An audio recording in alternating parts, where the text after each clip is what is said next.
I want to tell you about the first time I got terminated from a job. I was about 15 years old. It was the first job I had in high school, and it was at the International House of Pancakes, IHOP. And of course, as a teenager at that time, the reason I chose it was one, hopefully free pancakes, and two, all the amazing memories that I had with my family every time we went to IHOP. So let me tell you in this example, in this story, how mental, emotional, and spiritual fortitude is so important. One, I was a teenager, I was young, I was overzealous, I wanted to prove myself, and I was coming into a place that most of my coworkers were probably double or triple my age, and this was their career. This is what they were doing day in and day out. And so seeing this young person who's coming in, not a care in the world, it's their first job, they just want to come and be the best that they can be, that can be threatening. That could put people on edge. And I'll give you the story and I'll just call her for right now Karen. And this is before there was any Karens in the world. She was double or triple my age, but she was the lead hostess. And so I was working for her. I was coming in and I was a burst of energy because I was 15 years old. I still had all of my dreams and hopes and thinking that I was going to get free pancakes ahead of me. And so every time somebody would come in at 6 a.m. in the morning, I would be smiling and talking to them and taking them to their seats.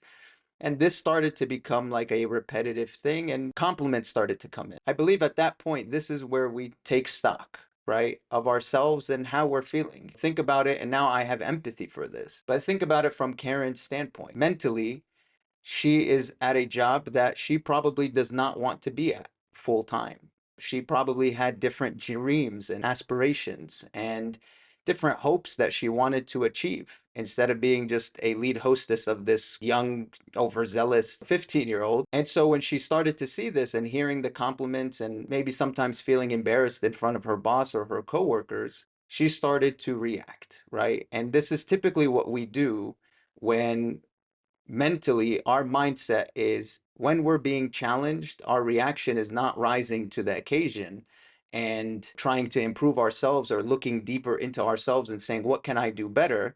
How can I change? How can I improve? A reaction of someone with a fixed mindset starts to say, that's that person's fault. And it's all because of them that this is happening. And so I need to get rid of them, or I need to find a way to remove them as an obstacle from my path. And so that mental toughness, that mental fortitude starts to come in. And I think many of you probably have worked with people at different stages in your life where you notice that. And this is where the spiritual component comes in. There are different ways that we can react to this. We can either react to this in a way of actually going and being honest and having an open conversation with somebody like our coworker or this person that works for us and say, hey, I feel like you're doing all of these things and it is affecting me. And I'm also working on myself and I'm trying to figure out how to not allow this to affect me and how I can get better. But I also would love for us to be on the same page and figure out at what point do we balance each other out. But instead, you could take another direction. And this is where I would say these spiritual illnesses start to come into the workplace. You can start to try and make that person look bad. You can start to try to figure out how to get rid of this person, how to make sure that that person doesn't look as great in front of the coworkers or the bosses or the leaders or the customers in the way that they are right now. And so those start to become spiritual illnesses where you may start to lie, you may start to be dishonest, you may start to put them in positions where they shouldn't or say things behind them that you shouldn't be saying because they're not true. And then you get into the emotional side of things, right? Again, we said all of us have dreams and aspirations that have not come true.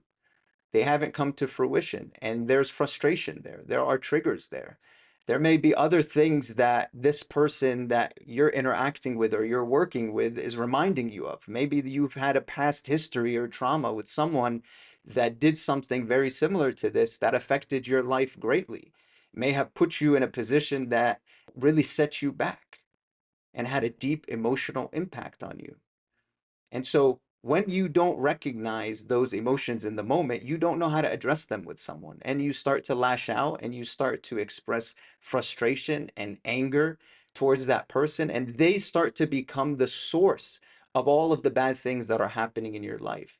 And you start to focus on them as being that source. And this is extremely bad for ourselves. It's bad for our emotional states. It's bad for our mental states. And it's bad for business, right? Because what this led to, and I might be a little biased here, but what this led to is essentially I started to feel that type of negative energy from my boss and then from her boss. And that started to put a distance between what you would consider maybe a good employee that you should invest in. Instead of feeling like I'm being invested in, I felt like I was being attacked. And that led to disengagement. That led to this one, and my brothers and my siblings still make fun of me for this, but it led to this one snow day where I was still expected to come into work at 6 a.m., but you could barely drive outside. And I wanted a snow day. And so the boss called me up and said, "Hey, I'll come and pick you up, but you got to come to work today." I said, "No way. I can't come to work today."